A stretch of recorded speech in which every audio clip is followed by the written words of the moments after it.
Pinot Blanc is an unusual grape in Oregon. Of the more than 23,000 acres that are planted, there's only 1% planted to Pinot Blanc. When I started making Pinot Blanc, it was an experimental wine that people were trying out to see if it was an interesting alternative to Chardonnay. I started making Pinot Blanc from Freedom Hill Vineyard in 1997. At that time, there was only one other person that got Pinot Blanc from that vineyard, that was Ken Wright. And the block that I got was about 1.8 acres, which is not a lot of ground. I started to make Pinot Blanc primarily with the idea that I would make a wine that would be really good with shellfish. And because of that, I wanted to have both the sweetness of shellfish matched in the freshness of fruit in the wine, but also the rich textures on your palate of shellfish to also be played out in the wine.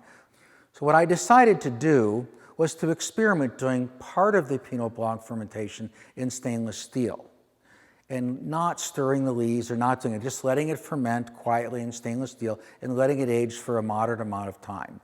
I hit upon about 7 or 8 months. Then what I did is made another wine essentially from the same fruit, from the same juice, fermented in barrels, but not normal small barrels, but big oversized barrels that were used.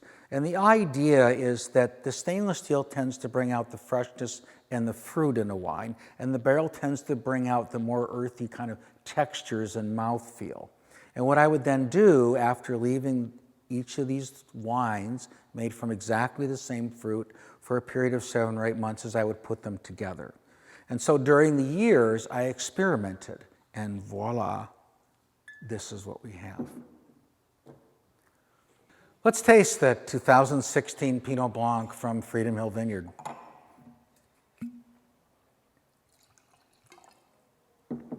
It's a great appetizer wine.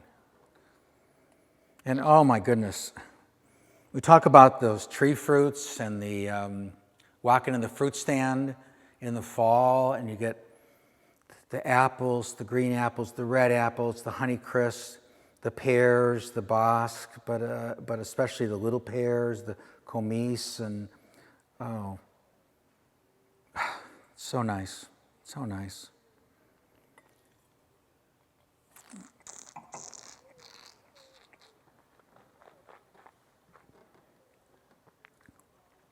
What seems light and a little bit quiet, or maybe just not so assertive in the nose, becomes a major flavor of those fruits.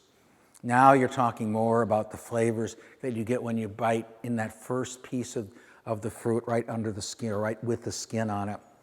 That burst of flavors and richness and almost a kind of an earthy sense that you get from the fruit when you first bite into it.